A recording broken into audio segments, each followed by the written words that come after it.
I am Cassie Thomas. I am a woman who pretends to be drunk at night so I can expose men who plan to take advantage of women. I do this because my best friend, Nina, was sexually assaulted in the past, and no one was ever held accountable for what happened to her during the day.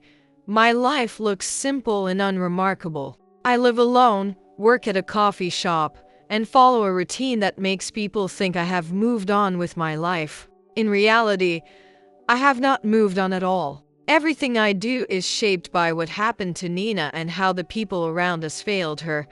Years earlier, Nina was molested and sexually assaulted at a party while she was intoxicated. Several people knew what happened. Some witnessed it directly, others heard about it afterward. No one stepped in. The men involved faced no real consequences. The school administration dismissed the case, and Nina was treated as if she was the problem. The trauma from this experience destroyed her emotionally, and she eventually died by suicide. Her death is the reason I live the way I do now. At night, I go to bars and clubs alone. I pretend to be heavily intoxicated so that men assume I am easy to take advantage of. When a man tries to cross a line, I confront him calmly and directly. I make it clear that I am sober and fully aware of what he intended to do. I do not hurt them physically. My goal is to force them to recognize their behavior and understand that their actions have consequences.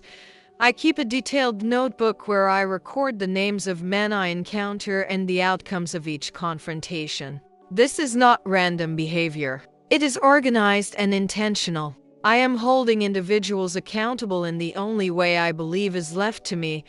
I reconnect with a former classmate named Ryan, who appears kind and supportive. He seems different from the men I usually encounter. For a moment, I consider the idea of having a normal relationship and leaving my nighttime routine behind. However, as I grow closer to him, I discover that he was present during the night Nina was assaulted and failed to intervene.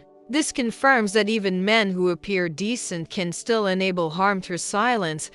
I also confront people who played indirect roles in what happened to Nina, including former friends and authority figures who chose not to act. I force them to face the reality of their decisions and the damage those decisions caused. Some feel guilt, but their remorse comes far too late to change what happened. Eventually, I focus on the men who directly assaulted Nina. I carefully plan a final confrontation designed to ensure that the truth cannot be ignored again. My actions are deliberate, calculated, and meant to expose the reality of what happened to Nina and the culture that allowed it. By the end, the consequences of my actions reach beyond me. The truth comes out. The people involved are forced to face accountability, and the cycle of silence is broken. My story ends with the message that ignoring sexual violence allows it to continue, and that real accountability requires action,